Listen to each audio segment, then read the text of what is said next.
por um legado, por um legado. Como já disse aqui, estamos trabalhando para que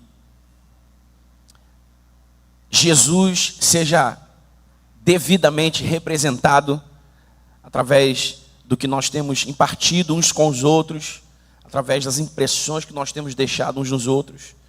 Como discípulos de Jesus, é assim que nós devemos viver, exaltando a Jesus em todo o nosso modo de vida, para que, como Jesus mesmo disse, isso está registrado lá em Mateus capítulo 5, para que, vendo as nossas boas obras, eles glorifiquem ao vosso Pai que está nos céus.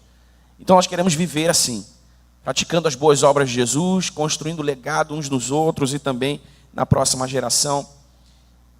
Eu tenho algo no meu coração para compartilhar com você a respeito desse tema e a respeito desse movimento de construção de legado, a partir da minha observação de Jesus. Hoje nós, de alguma forma, interrompemos o nosso fluxo de estudos, né? Nós estamos estudando a série Assim Como Ele É, observando a vida de Jesus nos evangelhos e captando ali alguns valores essenciais que nós devemos implementar no nosso modo de vida para refletirmos a glória de Jesus em nós, em tudo que nós fazemos, em como nós vivemos. Mas nós não poderíamos falar sobre legado sem olhar para Jesus. Aliás, eu vim orando para cá hoje de manhã e falei assim: Jesus, Tu és a pessoa mais importante naquele lugar. A Tua presença é a presença mais importante lá, Jesus. Não são os pregadores que nós convidamos, não é a banda que nós convidamos. Tu és a pessoa mais importante naquele lugar. Responda a nossa adoração com glória nessa manhã. Porque como nós ouvimos ontem, a primeira parte dessa série de vídeos que nós estamos passando, nessa conferência, uma igreja espiritualmente vibrante é uma igreja que adora e que ora porque valoriza a presença de Jesus. Valoriza a presença de Jesus. Então, em tudo que nós fazemos, em tudo que nós pregamos, em tudo que nós ensinamos, em todo o nosso discipulado, nós estamos olhando para Jesus, porque Ele é o nosso modelo, Ele é a nossa referência, Ele é o nosso mestre a quem nós estamos buscando imitar. Então nós não poderíamos deixar de olhar para Jesus, mesmo falando sobre a construção de legado. E eu queria bem rapidamente refletir com você sobre 4 movimentos que nós inevitavelmente devemos fazer na construção de um legado uns nos outros e para as próximas gerações. Nós já ouvimos aqui,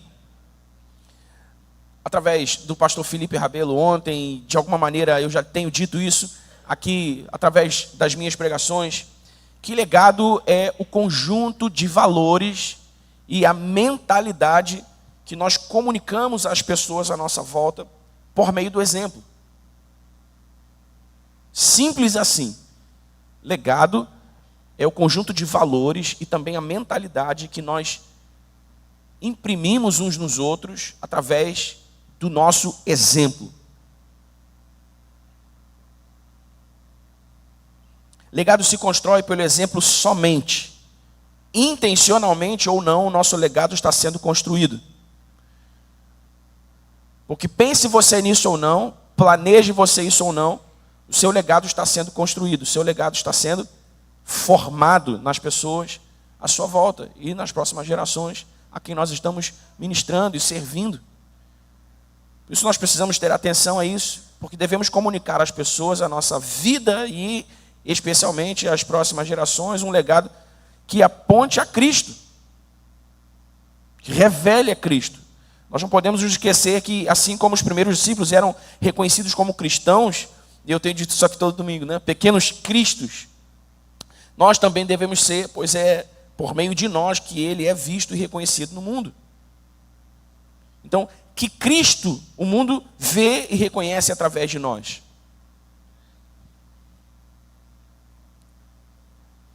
Tanto Jesus quanto os primeiros apóstolos na primeira igreja, e depois os pais da igreja no primeiro século, e assim ao longo de toda a história da igreja, um legado vem sendo construído, e esse legado deve apontar para Cristo, esse legado deve revelar Cristo, manifestar Cristo no mundo. Então nós precisamos ter atenção ao nosso modo de vida. Nós precisamos, como disse o apóstolo Paulo a Timóteo, nós precisamos ser um exemplo para os fiéis em tudo. Timóteo era um filho na fé do apóstolo Paulo. O apóstolo Paulo gerou Timóteo na fé em Cristo e no Evangelho de Cristo. E não só isso, o apóstolo Paulo também treinou Timóteo ao longo do seu discipulado para ser um líder. E o que de fato ele foi, um dos grandes líderes da igreja, da primeira igreja. E escrevendo a sua segunda carta a Timóteo, Paulo diz para ele assim: Timóteo, que ninguém menospreze a sua mocidade. Antes, seja um exemplo para os fiéis em tudo. Na palavra, na conduta, no amor, na fé e na perseverança. Diga comigo, exemplo. Exemplo. Legado só se constrói pelo exemplo. Precisamos ser um exemplo de Cristo uns para os outros e um exemplo de Cristo para a próxima geração. E nesses 4 movimentos que nós inevitavelmente devemos fazer para construir legado intencionalmente, porque nós não queremos que o nosso legado seja construído assim, sem à toa, né? Quem foi o Daniel depois que ele morreu? Depois que ele morreu, que as pessoas vão dizer, quem foi o Daniel? Eu sei que foi um pastor.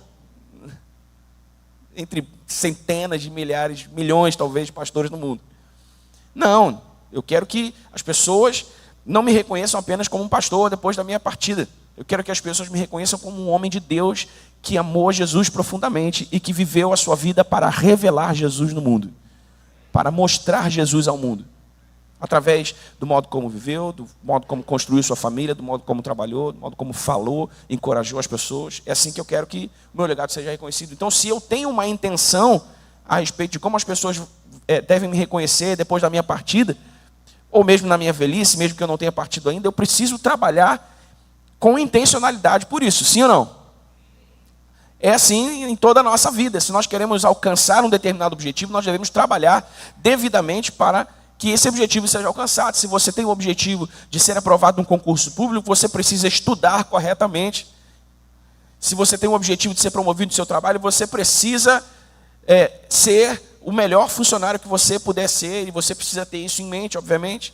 Se você tem a meta de perder peso, você precisa ser disciplinado para fazer a sua dieta, você precisa cuidar melhor da sua saúde com intencionalidade e assim por diante. Se nós temos um objetivo, uma intenção na vida, nós precisamos trabalhar por essa intenção. Então eu não quero, e eu desejo que você não queira, que o seu legado seja construído à toa. Eu desejo que você trabalhe pelo seu legado, você trabalhe pela memória que as pessoas terão depois da sua partida, pela memória que as pessoas terão na sua velhice. É tão bonito para mim, eu creio que seja um motivo de muito orgulho para minha mãe, e também é para mim quando as pessoas falam do meu pai. É um motivo de muito orgulho para mim quando as pessoas falam para mim da minha mãe. Porque elas não me falam,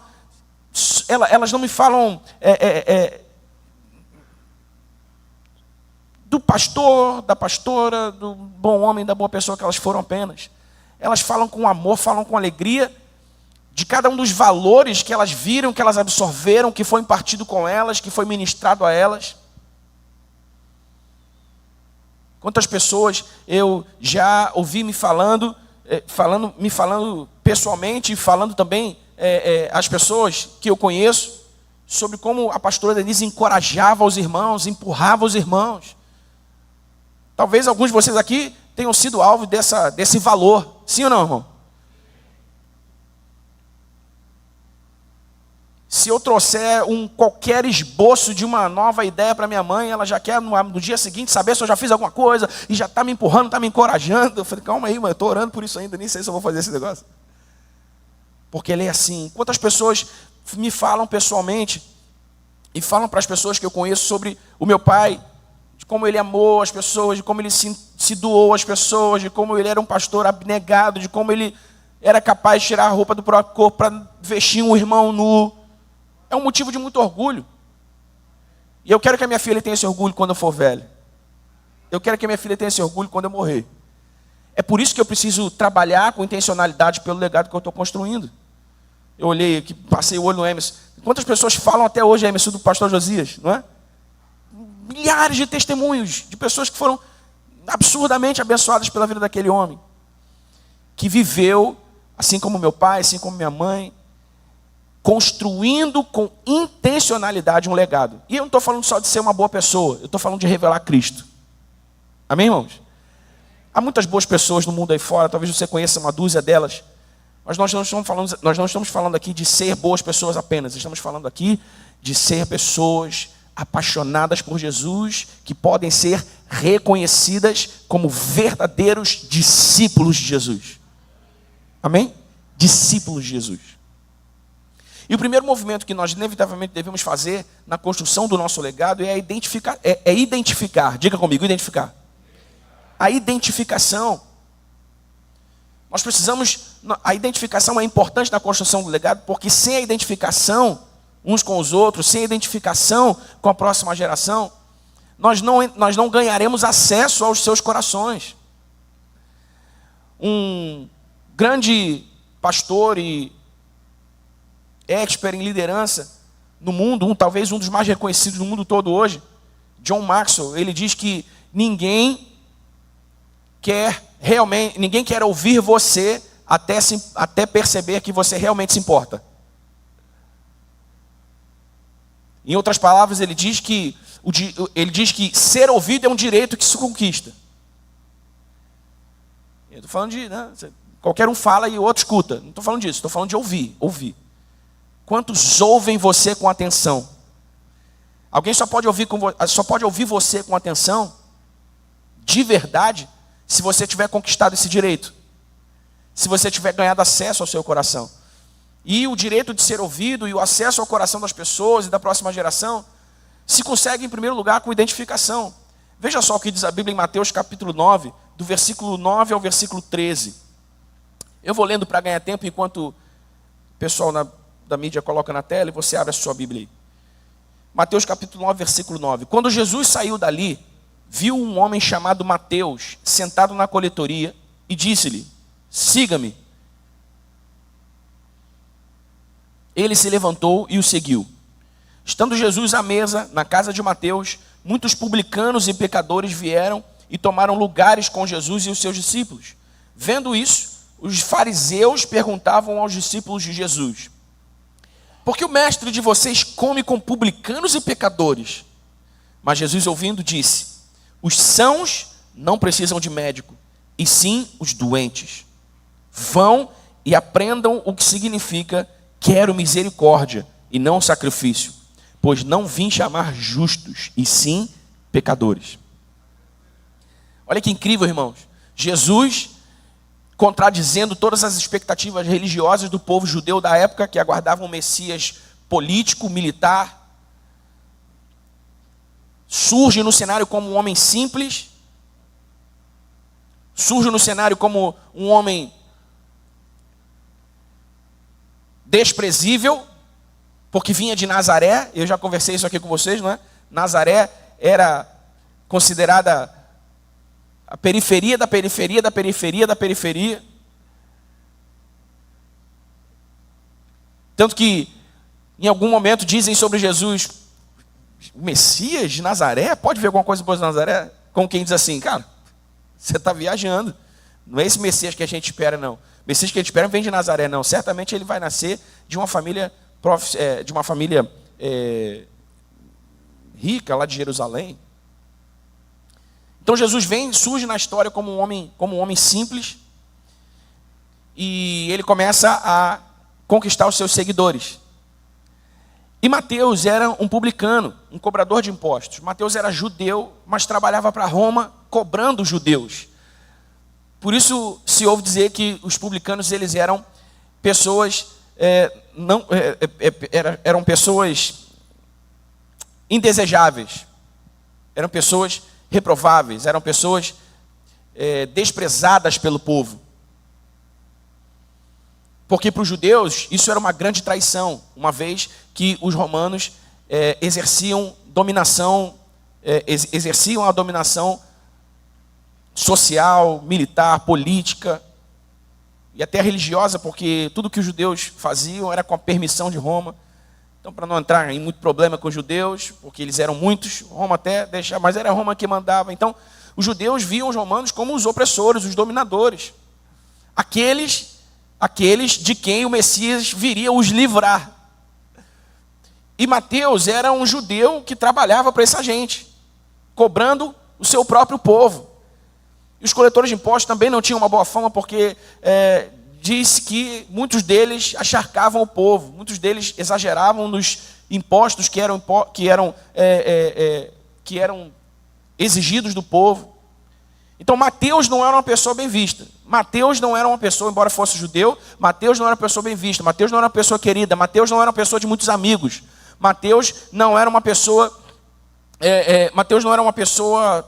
sociável, digamos assim. Entre os judeus ele era desprezado. E Jesus passa por Mateus, chama Mateus. Mateus, vem e me segue. E Mateus vai e segue Jesus. E o texto diz que Jesus está na casa de Mateus e que muitos pecadores e também publicanos, por causa de Mateus, se sentaram com Jesus à mesa. E estavam lá fazendo com Jesus aquela refeição, que a gente não sabe se era o almoço, se era a janta, se era um lanche, o que era, mas estavam todos ao redor da mesa, e a mesa fala de comunhão, a mesa fala de intimidade, é ou não é? Não é? Essa expressão se usa muito hoje em dia, não é? Vamos ter um tempo de mesa, vamos sentar à mesa, vamos isso à mesa, vamos aquilo à mesa. Por quê? Porque em todas as culturas do mundo a mesa simboliza esse lugar de intimidade, esse lugar de comunhão. Não é verdade? Quando você tem uma visita que você não quer que vá embora da sua casa porque a resenha está muito boa, você diz, não vai embora não, que eu vou passar um cafezinho agora. Senta aqui na mesa. Mesa é lugar de comunhão. Então Jesus estava desenvolvendo comunhão e intimidade com publicanos e pecadores. E os religiosos da época, os fariseus e os escribas, interpelaram os discípulos de Jesus, dizendo assim, esse mestre, esse rabino de vocês aí, sentado com publicanos e pecadores. Veja só, o que Jesus diz para eles?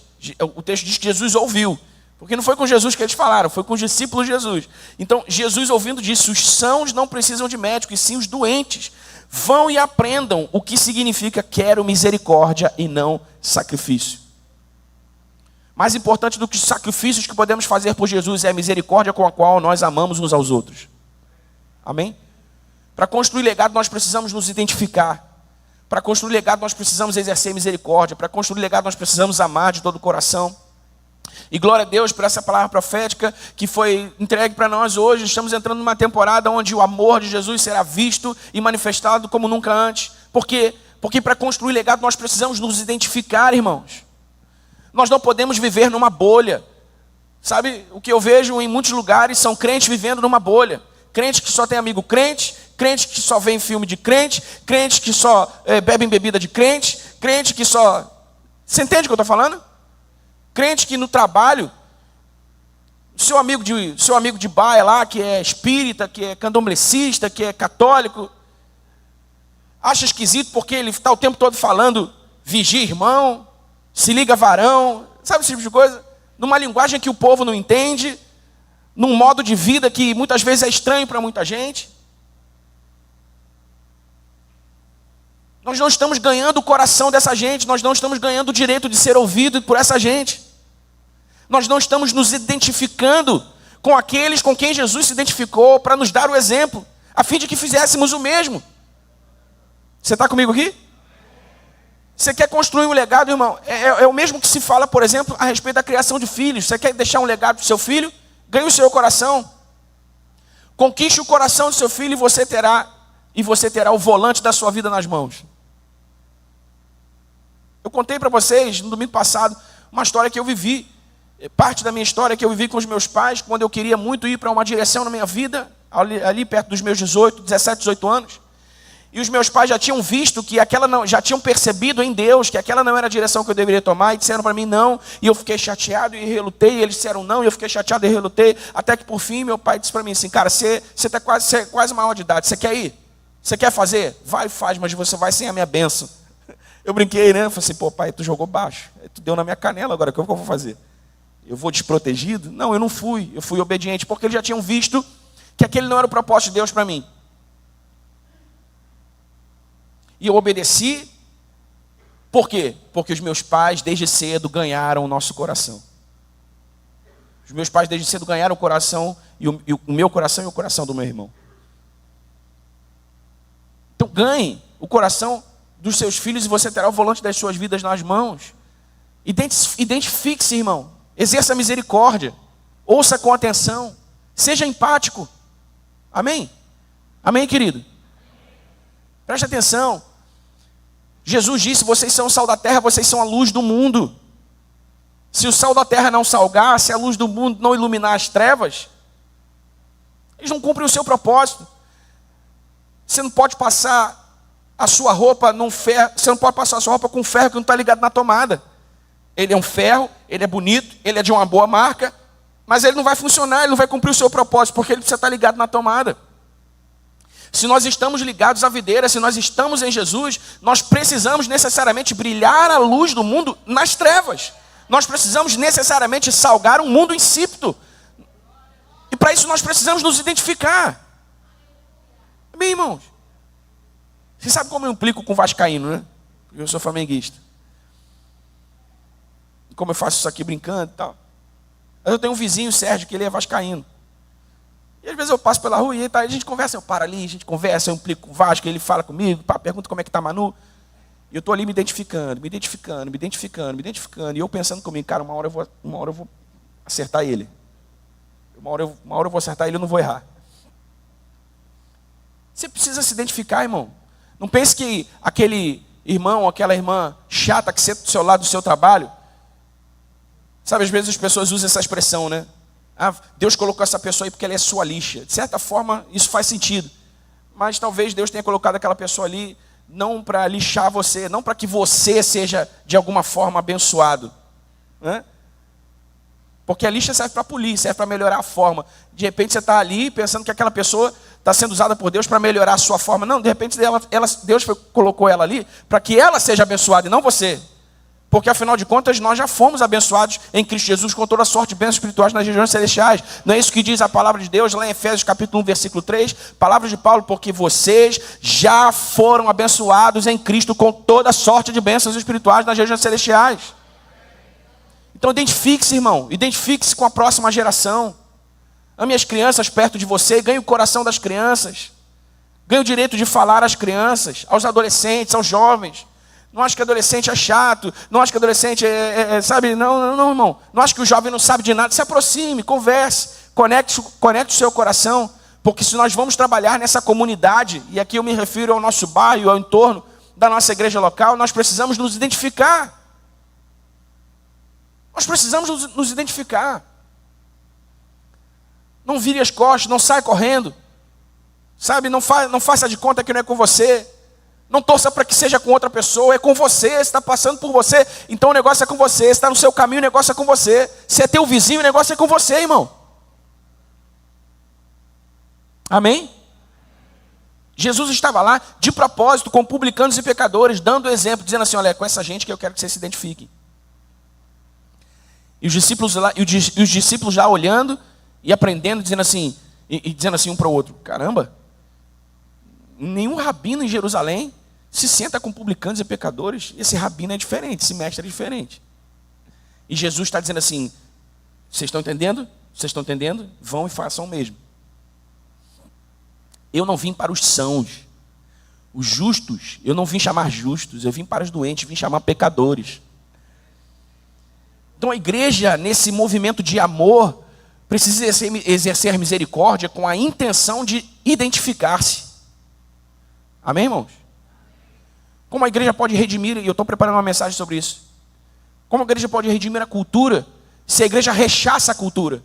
Como a igreja pode redimir a cultura, se a igreja não entra na cultura?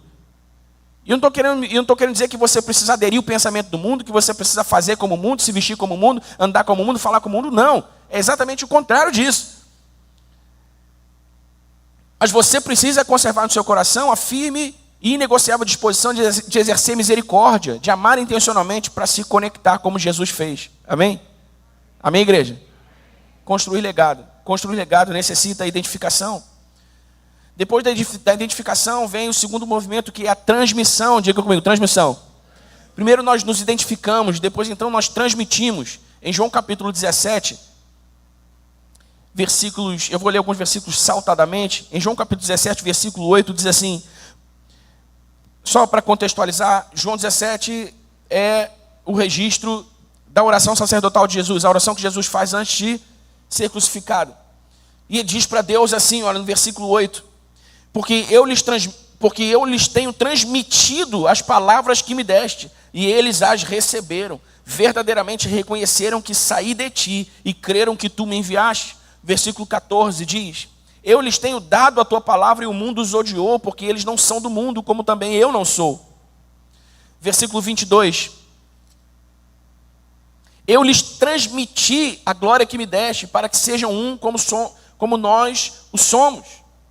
Veja, todo o ministério de Jesus, e Jesus está aqui em João 17, fazendo a sua oração, fazendo a oração sacerdotal antes de ser encaminhado à crucificação. Ele está dizendo para o Pai: Pai, olha, durante todo o tempo que eu estive presente com este que tu me deste, eu transmiti a tua palavra, transmiti a tua glória, transmiti as tuas leis, os teus mandamentos. Então, depois que nós nos identificamos, irmãos, então nós precisamos transmitir os valores do reino de Deus e a mentalidade do reino de Deus, uns com os outros e com a próxima geração, amém? Uns com os outros dentro do nosso universo, mas principalmente uns com os outros fora do nosso universo. É por isso que aquele cara chato que senta ao teu lado no trabalho não quer ouvir você falar de Jesus.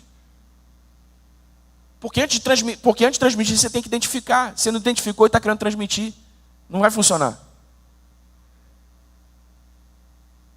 Amém? Por isso que de repente os teus vizinhos não querem nem ouvir falar de crente, porque você não identificou e está querendo transmitir. Primeiro a gente identifica, depois a gente transmite.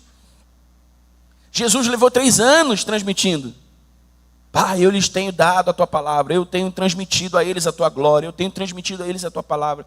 3 anos caminhando com aqueles caras, comendo, dormindo, acordando, andando, viajando. Os valores e a mentalidade do reino de Deus necessariamente são transmitidos pela nossa conduta, pelo nosso modo de vida. Amém? Nós não temos o direito de descredibilizar a pessoa de Jesus, descredibilizar o evangelho de Jesus. Nós não podemos tolerar a presença do pecado na nossa vida. Nós não podemos tolerar andar fora dos limites da sã doutrina. Nós precisamos honrar a Jesus e o seu sacrifício. Amém, irmãos? Precisamos fazer esse esforço de dar glória a Jesus através do nosso modo de vida. Nós não fazemos qualquer esforço natural, humano, para conquistar alguma coisa de Deus. Não, não, não. Tudo que nós recebemos de Deus é pela graça e é acessado por meio da fé. O nosso esforço é para dar glória a Deus através do nosso modo de vida. Amém? Deus nos fez luz no mundo. Ele colocou em nós esse brilho, o brilho da sua glória. Mas quem ativa esse brilho, quem brilha esse brilho, quem mete o dedo no interruptor, somos nós. Amém? Então nós precisamos transmitir os valores do reino de Deus e a mentalidade do reino de Deus através do nosso modo de vida, da nossa conduta.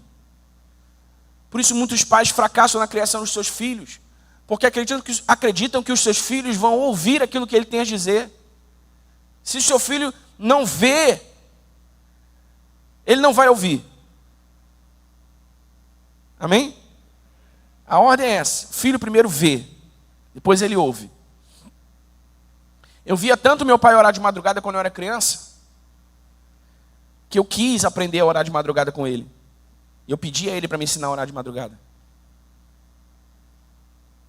Porque eu via tanto o meu pai e a minha mãe lendo a Bíblia e orando. Eu via tanto essa imagem, eu posso me recordar de imagens claras, cenas claras dentro de casa. A Bíblia aberta. Uma vez meu pai tinha uma poltrona de papai lá em casa, né? Aquelas confortáveis, e ele estava sentado ali lendo a Bíblia, com aquele óculos assim por cima do nariz. E quando eu cheguei em casa, eu já era, né, devia ter, sei lá, meus 16, 17 anos. Quando eu cheguei em casa, à tarde, ele estava de olho fechado assim, com a mão sobre a barriga aqui, a Bíblia aberta no colo. Eu, pai, vai dormir na cama, já está tarde. Ele me olhou assim com aquela cara de reprovação, né? Quem falou que eu estou dormindo, pô? Eu falei, pô, estou te vendo, você está dormindo.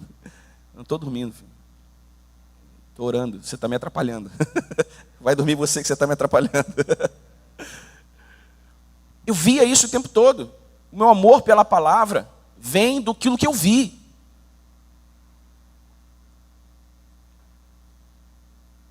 Então, se a sociedade não ver Jesus em nós, elas nunca quererão ouvir sobre Jesus através de nós. Amém? Se os nossos filhos não virem Jesus em nós, eles nunca quererão ser evangelizados por nós. E aí nós vamos entrar num grande desafio que é, muitas vezes... E eu sei que existem exceções, tá, irmãos? Especialmente quando os filhos vão ganhando o direito de decidir na sua própria vida. E eu não quero com isso colocar condenação sobre ninguém. O meu irmão foi um desses casos, né? Meu irmão só se acertou com Jesus na semana antes de morrer. Mas se acertou. Ensina o menino no caminho em que ele deve andar.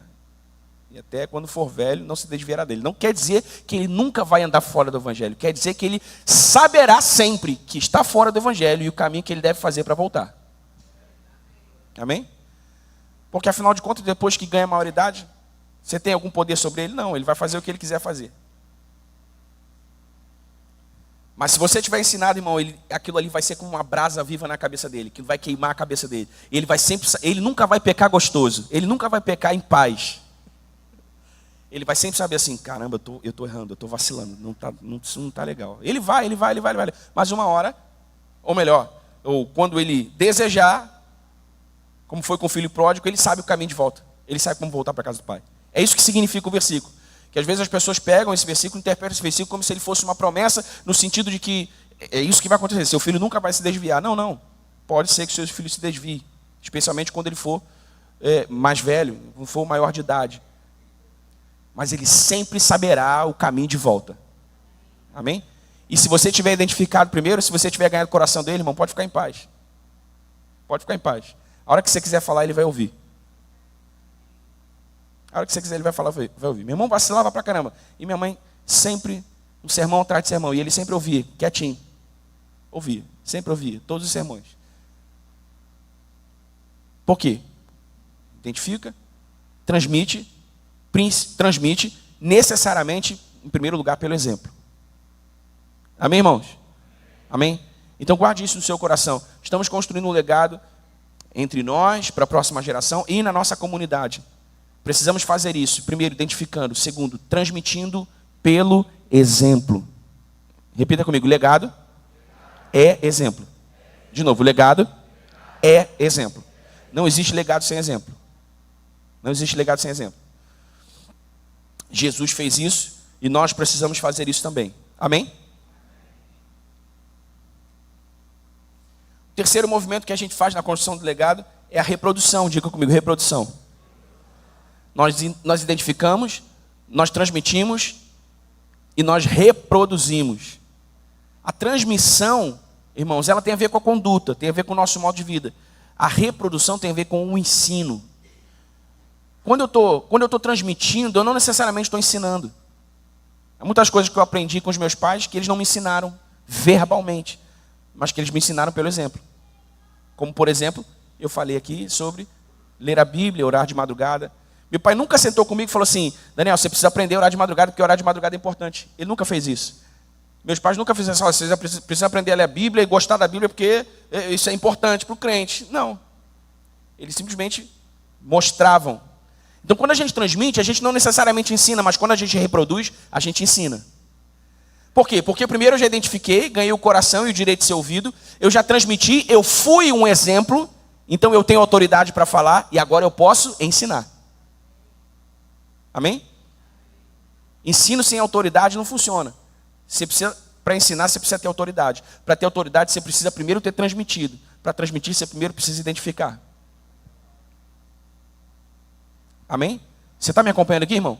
Por que essa mensagem é importante? Porque todos nós, como igreja central, todos nós, membros dessa igreja, temos a responsabilidade de impactar essa região, a nossa comunidade em volta. Amém? Não é assim, vamos lá na igreja, para o pastor fazer um apelo, você entregar a vida a Jesus. Não, você vai pegar o teu vizinho na curva e ele vai aceitar Jesus contigo. Amém? Eu não quero ouvir, graças a Deus eu não ouço isso, não é? Não me lembro de já ter ouvido, em 7 anos não me lembro. Mas eu não quero ouvir que um membro dessa igreja que está dando mau testemunho aí fora. Por quê? Porque se você é membro dessa igreja, você precisa entender que a gente está construindo um legado. Amém? Sobe o chapadão aí, vai chapadinho, vai pedreira, pergunta quem é o pastor Marcos e quem é a pastora Denise Nascimento. Faça isso, de verdade. Não sei se tem algum irmão aqui que mora por lá. Faça isso. Quem foi que me falou esses dias? Não estou lembrando quem me falou aqui. Foi uma situação engraçada, que era uma situação engraçada porque foi num contexto absolutamente improvável, que alguém perguntou para outro alguém se era membro se era da Pavuna. Lembrei, um show de stand-up comedy. Alguém me contou essa história. Quem é crente aí? Esses caras perguntam para interagir, né? Quem é crente aí? Aí, sou eu. Você é crente? Você é de onde? Pavuna. Qual igreja? Batista. Da pastora Denise? Não, nem sei de quem é essa história. Alguém me contou essa história essa semana.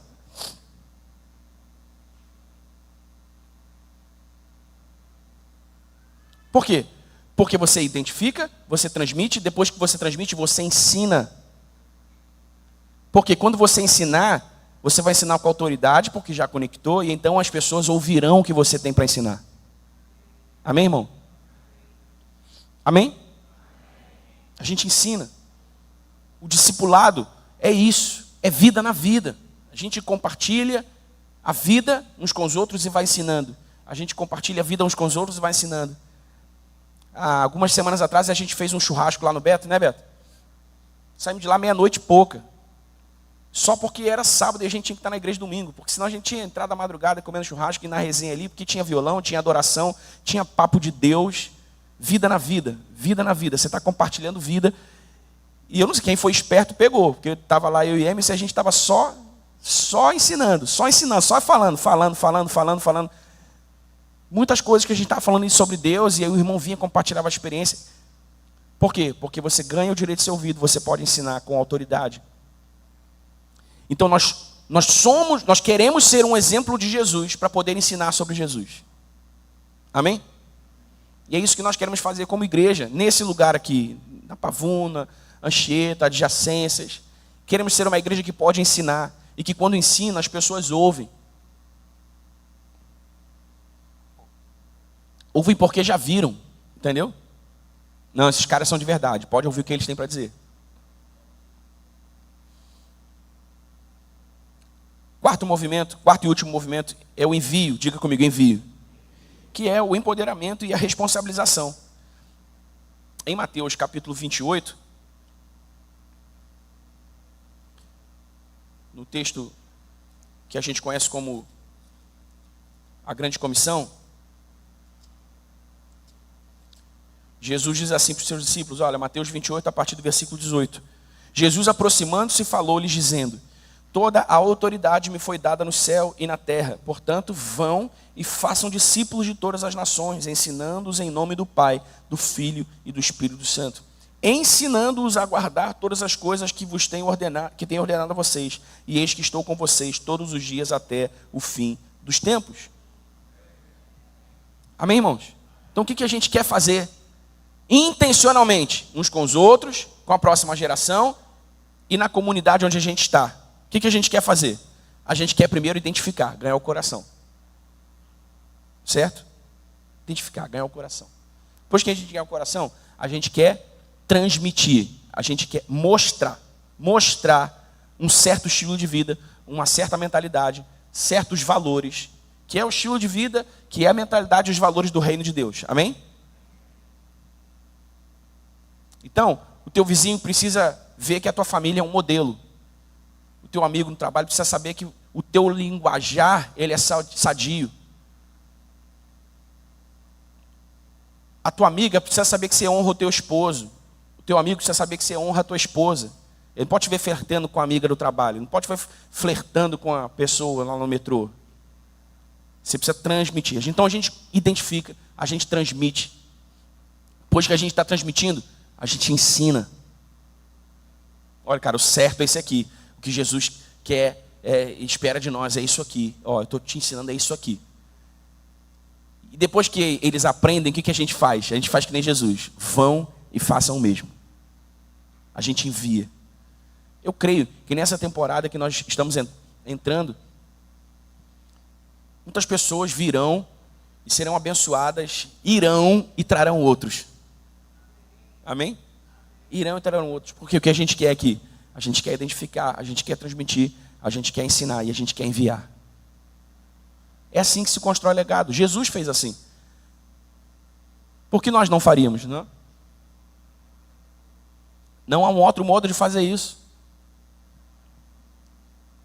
Por isso que, como eu disse, né, Paulo ensinou isso a Timóteo. Lá em 1 Timóteo capítulo 4, versículo 12, ele diz: seja um exemplo. Legado se faz pelo exemplo. Seja um exemplo na palavra. E essa palavra está posto lá com P minúsculo, que quer dizer a palavra dita. Logos também significa a palavra dita, né? Então, Paulo está dizendo para Timóteo que o teu linguajar, que o teu modo de falar, seja um exemplo para os fiéis. Como é que as pessoas à nossa volta vão nos identificar como cristãos, pequenos cristos, se eles sabem que a gente é evangélico, vai para a igreja, mas mente? Se eles sabem que a gente é evangélico, vai para a igreja, mas está falando palavrão, está envolvido em conversas obscenas, em piadinhas obscenas. Como é que a gente consegue conectar? Não consegue, irmão. Eles não querem nem ouvir o que a gente tem para dizer, porque a gente não está transmitindo. Certo? Amém? Então Paulo diz para Timóteo que a tua palavra, que o teu linguajar seja um exemplo para os fiéis. Ele também diz a tua conduta seja um exemplo para os fiéis, o estilo de vida. Ele diz o amor, que você seja um exemplo para os fiéis no amor, que corrobora com o que Jesus disse. Olha, vocês precisam aprender o que significa eu quero misericórdia, não sacrifício. Se vocês forem misericordiosos e amarem uns aos outros, como eu tenho ensinado, pode ser até que vocês não façam sacrifícios e está tudo bem. É o que Paulo está dizendo para Timóteo em outras palavras, que você seja um exemplo para os fiéis no amor, na fé. A fé é o que nos faz reconhecidos como cristãos, como discípulos de Jesus em todo o mundo. Nós somos reconhecidos em muitos lugares como o povo da fé, não é isso? E de maneira geral, tá? Não de maneira pontual e literal, mas de maneira geral e conceitual, fé na Bíblia é o mesmo que obediência. Então Paulo está dizendo para Timóteo assim, cara, você precisa ser um exemplo na fé. Você quer ganhar o coração do povo? Seja um exemplo na fé. Seja um exemplo na obediência aos mandamentos de Jesus. Seja um exemplo na obediência ao Evangelho, às leis do Evangelho. E aí você se torna um exemplo para os fiéis. Porque você talvez já tenha me ouvido dizer isso aqui, concordar é diferente de crer. Muitas pessoas concordam que Jesus é o Filho de Deus, o Messias enviado por Deus para redimir a humanidade. Eles concordam, mas eles não creem. Mesmo porque a vida de Jesus já foi provada centenas de vezes, cientificamente, historicamente, esqueci o nome da matéria que estuda isso. Esqueci. Então eles concordam, mas eles não creem. Por que concordar é diferente de crer? Porque não se exige nada de quem concorda, mas de quem crê se exige tudo. Amém? A fé sempre exigirá de nós uma ação. A fé sempre exigirá de nós um movimento. Patrícia Maia lembra disso, ensinei muito isso na escola de vida, né? A fé sempre exigirá de nós uma ação. Eu não posso dizer que creio no Evangelho se eu não ajo de acordo com o Evangelho. Eu ainda não creio no Evangelho de fato. Eu não estou falando de um movimento natural de crescimento, desenvolvimento discipulado em que a gente erra, aprende. Não, estou falando disso não. Eu estou falando dessa intenção e desse movimento proposital de obediência, de congruência com o Evangelho. Então Paulo está dizendo assim, olha, você precisa ser um exemplo na fé, você precisa ser um exemplo de obediência. E ele diz por fim, você precisa ser um exemplo de pureza. Pureza, pureza. A igreja de Jesus precisa ser pura. Ser pura. E lembre-se sempre disso. Santidade não é a completa ausência de pecado na nossa vida. Santidade é fugiu a palavra, eu escrevi aqui. Ainda bem que eu escrevi. É a intolerância inegociável com a presença do pecado na nossa vida. Amém? Santidade não é a completa ausência de pecado. O santarrão, vai lá o cara que não peca, que não erra. Não. Tem nenhum santarrão aqui. Não tem nenhum santarrão aqui. Santidade ou santificação, ou o conceito de santidade é a intolerância inegociável à presença do pecado na nossa vida, no nosso coração. Eu não tolero que um pecado esteja presente no meu coração por mais de um dia. Você não pode tolerar que um pecado esteja presente no seu coração por mais de um dia. Você não pode acomodar algum pecado no seu coração ou na sua mente por semanas. Porque isso vai ganhar a sua mente, isso vai ganhar o seu coração e você vai se encontrar em dificuldades para se conectar com Jesus e a sua presença de novo. Então você precisa ser radicalmente intolerante com a presença do pecado na sua vida para que você se torne um exemplo para os fiéis na pureza. Amém? Amém, querido? Então a gente tem no apóstolo Paulo, mas especialmente em Jesus, que é em quem eu quero me concentrar nessa manhã, um exemplo de como a gente constrói legado. E aí, só para eu não perder o meu ranço de professor, repita comigo. Identificar, transmitir, ensinar e enviar. De novo, identificar. Conecte o seu coração, ganhe o direito de ser ouvido. Transmitir. Seja um exemplo. Viva um estilo de vida que corresponda ao Evangelho. Ensinar. Aponte os valores do reino e diga, ó, ele é assim, o que Jesus espera é assim, o que Jesus quer é assado. Enviar. Diga agora, vá e faça o mesmo. Amém? Amém, irmão? Vamos construir legado para a nossa próxima geração. Vamos construir legado uns para os outros, não é? E vamos construir legado para a nossa comunidade. Amém, querido? Eu quero Village vindo em peso para essa igreja. Eu acho estranho. Eu sei que muitas pessoas têm igrejas aqui à volta, né? E devem haver, porque eu não conheço pessoalmente de ir lá e frequentar, mas deve haver boas igrejas aqui. Eu sei pela que eu respondo, essa aqui é uma boa igreja, amém? Mas eu acho estranho. As pessoas passam muitas vezes por aqui ao longo do dia e não têm interesse de entrar nessa igreja. Eu falei assim, o que é isso, Jesus? Por quê?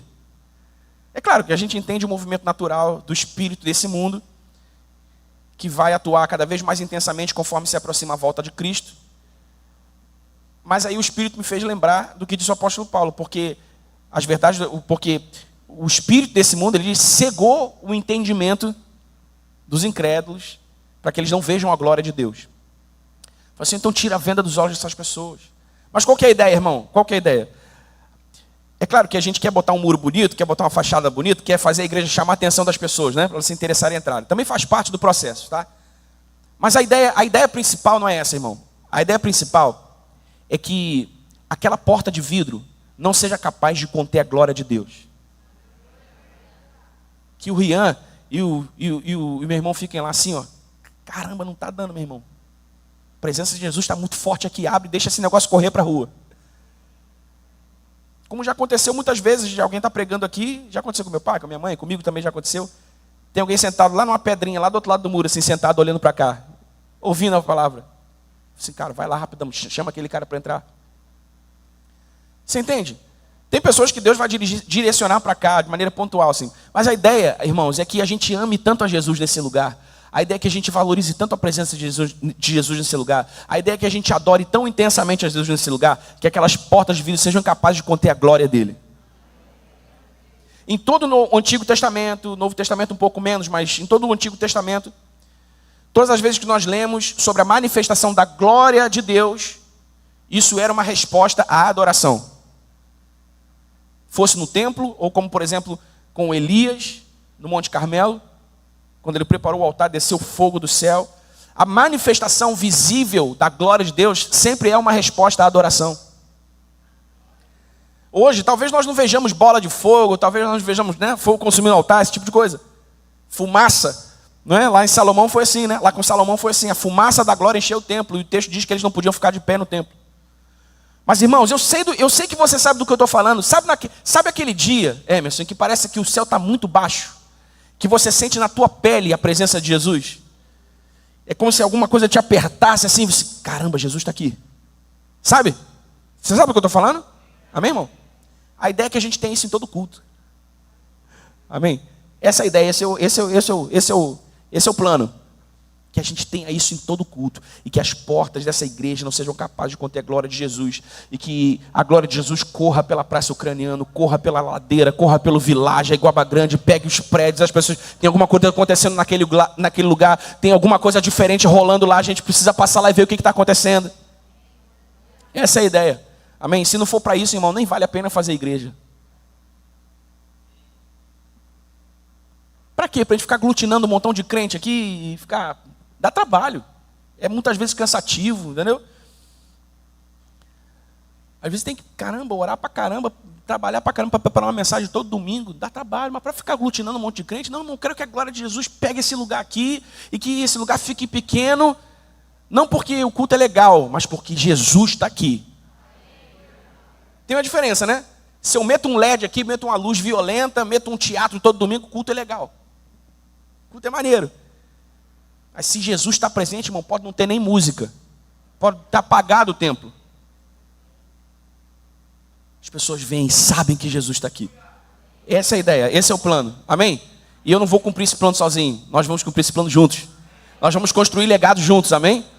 Quando eu for velho, não sei se a Manuela vai ser pastora, mas quando eu for velho e o próximo pastor estiver aqui, tocando a igreja no meu lugar, eu quero que eles se lembrem do legado que nós construímos.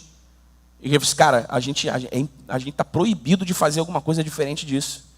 Olha o tanto de tempo que esses caras estão trabalhando aqui. É 100 anos construindo uma igreja que reconhece e valoriza a presença de Jesus. A gente vai continuar fazendo o mesmo.